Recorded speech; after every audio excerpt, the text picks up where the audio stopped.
Thank you so much for your time. Really appreciate it. Are you surprised that Australia doesn't have a national security strategy?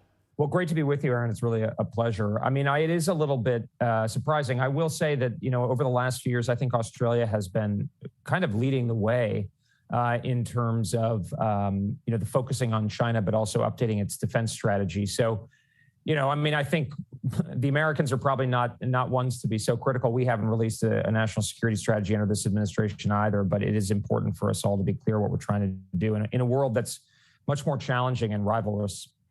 You helped develop, in fact, you were the driving force behind a national defence strategy. Can you explain to people who might not understand what the differences are between the two? Sure. The defense strategy is really the strategy for our military forces. I mean, the national security strategy is released by the White House. It tends to be a little bit more of a publicity document and more of a messaging document, partially because the span of control, if you will, to move the entire U.S. government is so much harder. The defense strategy is, in a way, is a little bit more practical. It guides the military forces how they're supposed to develop, what they're supposed to focus on, what they're not supposed to focus on. So that's what the defense strategy is in the U.S. system. In Dad's book, he writes about a potential scenario that he believes maybe isn't probable, but possible, potentially probable, who knows, which is absolutely terrifying. You believe that's credible in terms of how China might attack?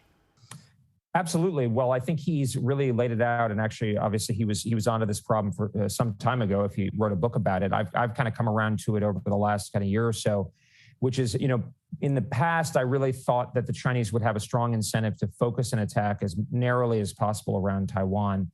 But I think they've become so strong and that they also probably assume that the United States and even Japan, maybe Australia, are going to come into the conflict already.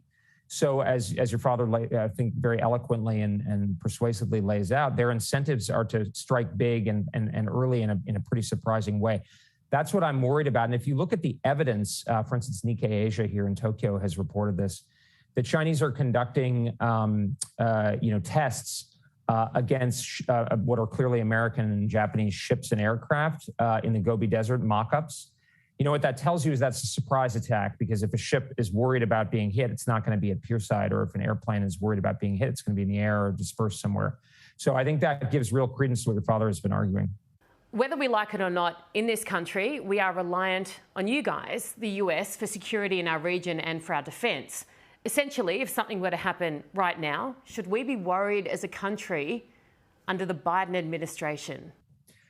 Well, look, I think the Biden administration has been saying a lot of the right things, and I know a number of the people working on it, and they're trying to do the right thing. But on the whole, I'm very concerned, honestly, Erin, because while the Biden administration is saying the right things, it's calling out China, it's talking about supporting Taiwan, it's saying China is the pacing threat for our military. You don't see the action that's necessary to back that up. I mean, look, I'm a kind of a conservative. I don't want to spend more on defense if we can avoid it. But, we're dealing with the first peer superpower in our history as the United States, as an international power. China has an economy of the same size. We're not increasing the defense budget by a material amount. We're not focusing on Asia. We've basically doubled our forces in Europe, and they're looking like they're going to be there indefinitely. We're not dramatically overhauling the force in the near term.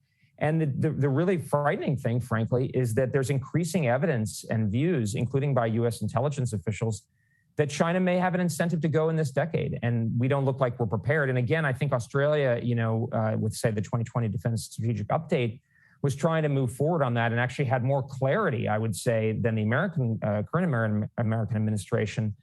But now I just, I'm sort of, we're all hat and no cattle, as the American saying goes, which is the kind of the cowboy who talks big and doesn't really deliver. And that's not a good situation to be in for any of us. I love that you brought that up, actually. I really do like your sayings. You wrote a piece in the Wall Street Journal, I think, earlier this year, arguing that Ukraine could potentially be a distraction from the China and Taiwan situation. And you said something to the effect of, the administration is saying they can walk and chew gum at the same time. And you say, I'm sorry, is dealing with the first true superpower in our history, is that walking or is that chewing gum? Well, which one is it? I would be more comfortable if they said we're going to sprint a marathon and wrestle a dragon. That sounds weird, right? Well, yeah, that's the kind of level of response that we should be having. Walk and chew gum is kind of like, it's easy, no big deal. I mean, I don't know. I look at China, I look at Xi Jinping, and they look really serious to me. And, there's 1.4 billion people who are moving up the economic value chain led by the Marxist-Leninist Chinese Communist Party. That doesn't fill me with comfort, and it shouldn't fill, Australians or people in Asia with comfort. No, absolutely not. And you look at the state of the world at the moment, and you're saying that America is not prepared. So if something were to happen immediately, and of course we know that the greatest way to deter war is through strength, if we don't have that ability and the US doesn't have that ability, are we essentially screwed? I think we're in a lot of trouble. I think it's still remediable, but I'm beginning to wonder in the sense that, look, Erin, I mean, my view is that if China is going to pull the trigger on Taiwan, they know they're going to get hit back with sanctions and so forth. So do you try to do more and solve more problems if you can? I mean, and that's where I think Senator Molan's book about, the scale of the strikes that China might, be willing to launch, I think is very reasonable. Because if you're China and you're thinking, I'm going to do this right. And I mean, Bill Burns, the CIA director, said the other day at the Aspen Security Forum, he said the lesson of Ukraine, and I agree with him, is use overwhelming force. Don't mess around. Do it right.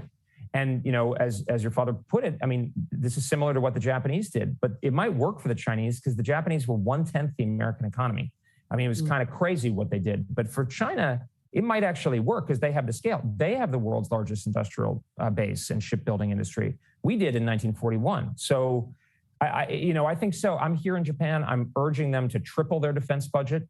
I mean, I think, and I think that if I were living on Taiwan myself, if I were Taiwanese, I would want to spend 10% of spending of our GDP on defense, because otherwise we're going to live in Xi Jinping's paradise. I mean, when I was growing up in Hong Kong a bit, a lot of people had a second passport because they were worried, rightly, about what would happen after 1997.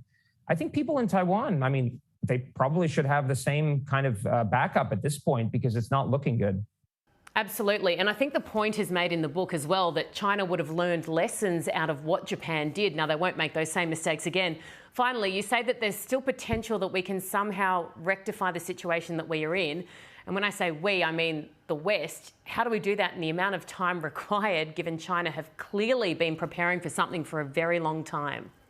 Well, I think it's the kind of looking at the scenario that Senator Molan lays out and that I tried to lay out in my book as well, which is, how are they going to go about this, and what are they going to try to do to achieve their purposes?